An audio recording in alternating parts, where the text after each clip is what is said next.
ಕೊಡಗು ಜಿಲ್ಲೆಯ ಕುಶಾಲನಗರ ತಾಲೂಕಿನ ಸುಂಟಿಕೊಪ್ಪದ ಚಿನ್ನದ ಅಂಗಡಿಗೆ ಗ್ರಾಹಕರಂತೆ ಎಂಟ್ರಿ ಕೊಟ್ಟಿದ್ದ ಖತರ್ನಾಕ್ ಮಹಿಳೆಯರು ಕ್ಷಣಾರ್ಧದಲ್ಲಿ ಸರ ಕದ್ದು ಎಸ್ಕೇಪ್ ಆಗಿದ್ದಾರೆ. 22 ಗ್ರಾಂ ತೂಕದ ಚಿನ್ನದ ಸರ ಎಗರಿಸುವ ದೃಶ್ಯ ಸಿಸಿಟಿವಿ ಕ್ಯಾಮೆರಾದಲ್ಲಿ ಸೆರೆಯಾಗಿದೆ. ಖತರ್ನಾಕ್ ಮಹಿಳೆ ಎಲ್ಲಾದರೂ ಕಂಡು ಬಂದಲ್ಲಿ ಸುಂಟಿಕೊಪ್ಪದ ಪೊಲೀಸ್ ಠಾಣೆಗೆ ಮಾಹಿತಿ ನೀಡುವಂತೆ ಪ್ರಕಟಣೆ ಹೊರಡಿಸಲಾಗಿದೆ.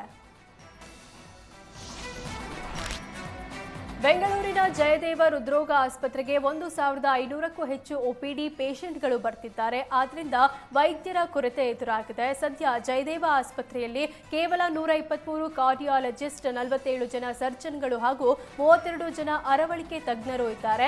ಆದರೆ ರೋಗಿಗಳ ಸಂಖ್ಯೆಗೆ ಅನುಗುಣವಾಗಿ ತಜ್ಞರ ವೈದ್ಯರ ನೇಮಕ ಅವಶ್ಯಕವಾಗಿದೆ. ಹೀಗಾಗಿ ಗ್ರೇಟರ್ ಬೆಂಗಳೂರಿನ 5 ಪಾಲಿಕೆಯಲ್ಲೂ ಜಯದೇವ ಉಪಕೇಂದ್ರ ತೆರೆಯಲು ಚಿಂತನೆ ನಡೆಸಲಾಗಿದೆ. ಈ ಬಗ್ಗೆ ಸರ್ಕಾರಕ್ಕೆ ಶೀಘ್ರದಲ್ಲಿ ಪ್ರಸ್ತಾವನೆ ಸಲ್ಲಿಸಲು ಜಯದೇವ ಸಂಸ್ಥೆ ಹಾಗೂ ವೈದ್ಯಕೀಯ ಶಿಕ್ಷಣ ಇಲಾಖೆ ಮುಂದಾಗಿದೆ.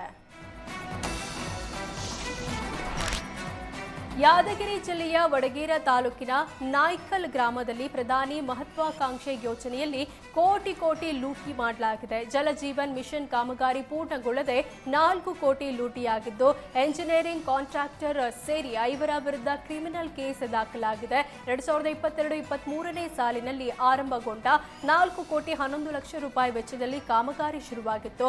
ದಾಖಲೆಗಳಲ್ಲಿ 1,259 ಮನೆಗಳಿಗೆ ನಲ್ಲಿ ಸಂಪರ್ಕ ಅಂತ ವರದಿ ಸಲ್ಲಿಕೆ ಆದರೆ ವಾಸ್ತವದಲ್ಲಿ ಕೇವಲ 529 ಮನೆಗಳಿಗೆ ಮಾತ್ರ ನಲ್ಲಿ ಸಂಪರ್ಕಿಸಲಾಗಿದೆ. ಇದಲ್ಲದೆ ಕಾಮಗಾರಿ ಮಾಡದೆ ಹೆಚ್ಚುವರಿ 1 ಕೋಟಿ 90 ಲಕ್ಷ ವಂಚನೆ ಮಾಡಲಾಗಿದೆ. ಅವ್ಯವಹಾರದಲ್ಲಿ ಇಇ ಆನಂದ, ಎಇ ಶ್ರೀನಿವಾಸ್, ಎಇಇ ಬನಪ್ಪ, ಗುತ್ತಿಗೆದಾರ ವೆಂಕಟರೆಡ್ಡಿ, ಗುರುಸುಣಗಿ ಸೇರಿ 5 ವಿರುದ್ಧ ಕೇಸ್ ದಾಖಲಾಗಿದೆ.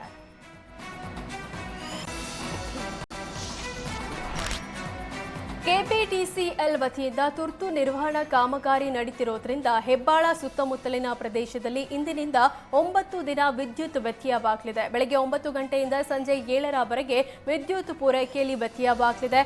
ಅಮೃತಹಳ್ಳಿ, ಜಕ್ಕೂರು ಬಡಾವಣೆ, GKVK layout, Jakkur plantation, Vidhanasoudha layout, Saibaba layout, telecom layout, IAS ರಸ್ತೆ, ಅರ್ಕಾವತಿ ಲೇಔಟ್ ಮತ್ತು ಸುತ್ತಮುತ್ತಲಿನ ಪ್ರದೇಶಗಳಲ್ಲಿ ವಿದ್ಯುತ್ ವ್ಯತ್ಯಯವಾಗಲಿದ್ದು, ಗ್ರಾಹಕರು ಸಹಕರಿಸುವಂತೆ ಬೆಸ್ಕಾಂ ಮನವಿ ಮಾಡಿದೆ.